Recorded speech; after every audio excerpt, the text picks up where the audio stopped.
Hello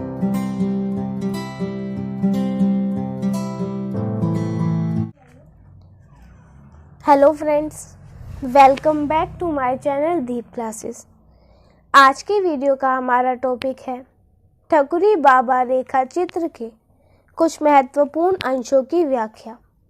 इससे पहले के वीडियो में हम कुछ अंशों को जान चुके हैं। अगर आपने अभी तक हमारा वो वीडियो नहीं देखा है तो आप उसे भी ज़रूर देख लें। साथ ही MHD से रिलेटेड सभी वीडियोस के लिए आप हमारे चैनल की प्लेलिस्ट में जाकर उन्हें देख सकते हैं। तो चलिए बिना देरी किए हम अपना आज का टॉपिक स्टार्ट करते हैं।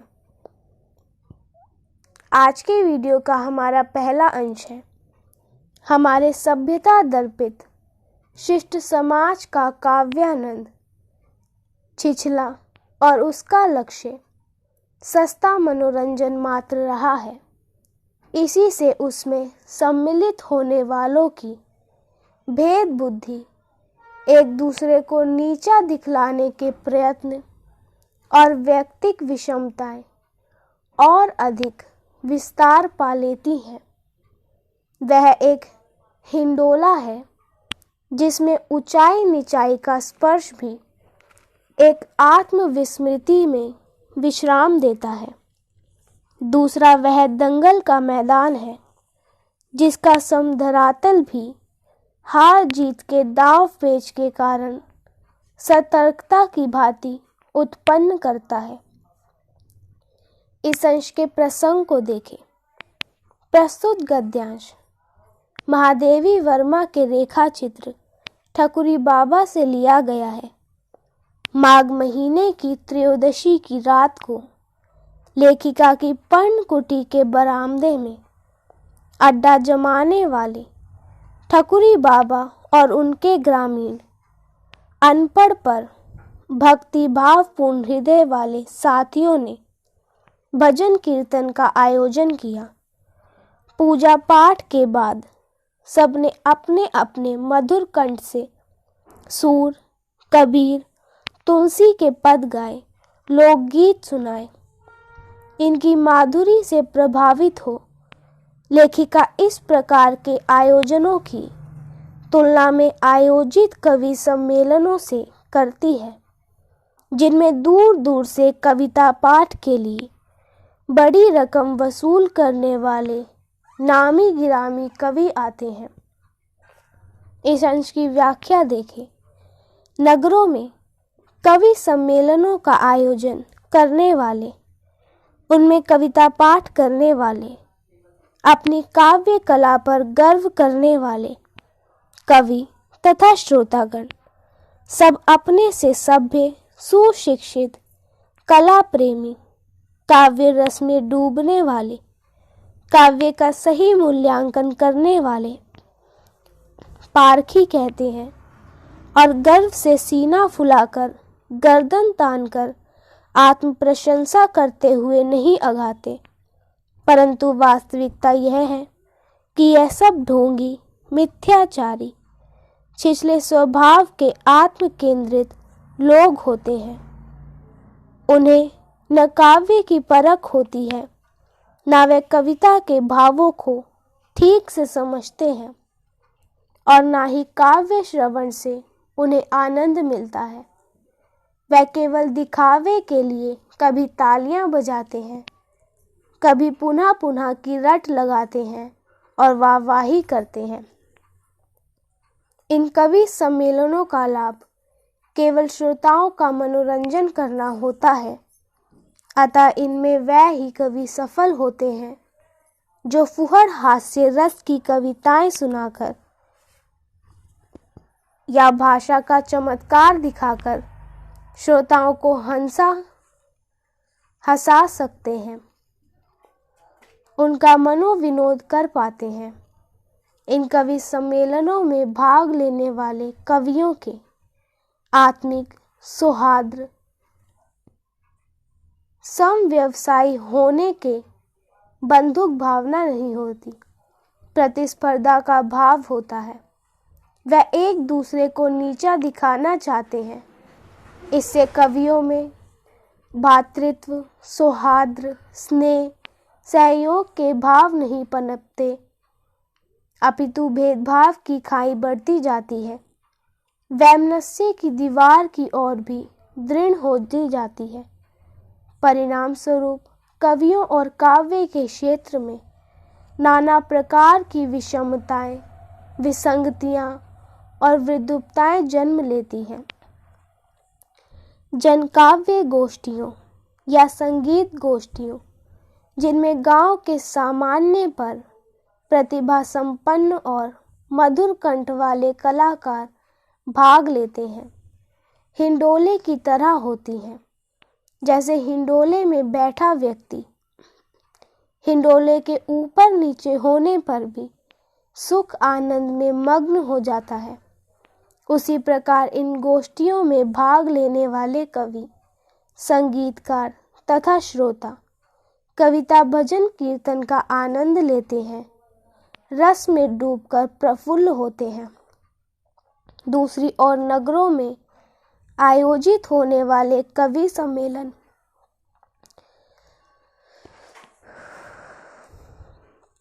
अखाड़े में आयोजित कुश्ती में भाग लेने वाले प्रतिद्वंदी पहलवानों की तरह होते हैं। वह एक दूसरे को उठाकर पटकने में, धूल चटाने में, नीचा दिखाने में अधिक रुचि लेते हैं। उनमें ईर्ष्या, द्वेष, प्रतिद्वंदता का भाव अधिक होता है। यह कवि सदा सतर्क रहते हैं कि इसका उनसे बाजी ना मार ले जाए, कोई ऐसी चाल ना चल बैठे जिससे उनकी धाक जम जाए और अन्य कवि श्रीहीन सिद्ध हों, श्रोतागण उनकी कविताएं सुने ही नहीं। इन्हीं दुर्भावों, दुश्चिंताओं के कारण उन्हें मानसिक शांति नहीं मिलती, वह बेचैनी अनुभव करते रहते हैं। चिंतित उनके मन को संतप्त करती रहती है, अतः वह न शांति पाते हैं न विश्रांति। शारीरिक क्लेश उनके मानसिक विक्षोभ के कारण सदैव अशांत और बेचैन रहता है। इस अंश की विशेषता देखें। पहला, महानगरों में रहने वालों पर व्यंग्य किया गया है। दूसरा, रूपक और उपमा अलंकार का प्रयोग किया गया है। इससे आगे का अंश देखें। उस कल्पवास की पुनरावृत्ति ना हो सकी। संभव है वह नया शरीर मांगने चले गए हों, पर धरती से उनका प्रेम इतना सच्चा, जीवन से उनका संबंध ऐसा अटूट है कि उनका कहीं और रहना संभव नहीं जान पड़ता। अर्थव के जो गायक अपने आप को धरती का पुत्र कहते हैं, ठकुरी बाबा उन्हीं के सजातीय कहे जा सकते हैं। इसके लिए जीवन धरती का वरदान, काव्य उनके सौंदर्य की अनुभूति, प्रेम उनके आकर्षण की गति और शक्ति उनकी प्रेरणा का नाम है। ऐसे व्यक्ति मुक्ति की ऊंची ऊंची कल्पना का दूध में खिले नीचे से नीचे फूल पर न्योछावर कर दे तो आश्चर्य नहीं। इस अंश के प्रसंग को देखें। यह अंश रेखा चित्र ठकुरी बाबा के अंतिम भाग से लिया गया है, जब लेखिका ठकुरी बाबा को याद करते हुए धरती से उनके प्रेम पर अपनी टिप्पणी करती है। रेखा चित्र में महादेवी ने ठकुरी बाबा का एक कथन लिया है, जिसमें वह कहते हैं कि उन्हें स्वर्ग नहीं चाहिए, लेकिन वहां जाकर भगवान से दूसरा शरीर मांगेंगे ताकि धरती पर खेती कर सके और आल्हा उदल की कथा सुन सके। इस अंश की व्याख्या देखें। लेखिका का मानना है कि अपनी धरती से ऐसा अटूट प्रेम ठकुरी बाबा के स्वार्थ में भी चैन नहीं दे सकता। ऐसा प्रेम ठकुरी बाबा को स्वर्ग में भी चैन नहीं दे सकता। धरती के लोक जीवन की वास्तविकताओं को वह स्वर्ग से अधिक आनंदमय मानता है। स्वर्ग की कल्पना वायवीय है। जीवन और अपनी माटी से प्रेम के बाद ही वह दिव्यता आती है, जिसके सामने स्वर्गीय सुख फीका जान पड़ता है। जीवन और प्रकृति के बीच के रिश्तों की पहचान को मनुष्य ने खो दिया है। अथर्ववेद का दृष्टांत देती हुई महादेवी अपनी बात स्पष्ट करती है।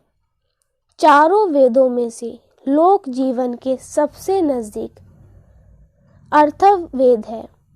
अथर्ववेद का गायक अपने को धरती का पुत्र कहता है। वह धरती जिसमें अनमोल संपदा छिपी है। आज के जीवन में आसमान छूने की व्यक्ति की आकांक्षा ने उसे धरती से विच्छिन्न कर दिया है। धरती से जुड़ने की बात में दिखावा नहीं होता, कृत्रिमता नहीं होती, बनावटीपन नहीं होता, उसमें सहज स्वाभाविकता होती है। ठकुरी बाबा ऐसे ही मनुष्य थे। लोक जीवन में औपचारिकता की जरूरत नहीं होती। मनुष्य का जीवन ही साहित्यिक होता है। काव्य के उपकरण बाह्य न होकर अंदर से ही निःसृत होते हैं। ठकुरी बाबा के लिए काव्य उपादानों की औपचारिकता निरर्थक है। सौंदर्य की अनुभूति उन्हें गाने में होती है। उनके लिए मुक्ति स्वर्ग में नहीं, लोक जीवन में है। इस अंश की विशेषता देखें।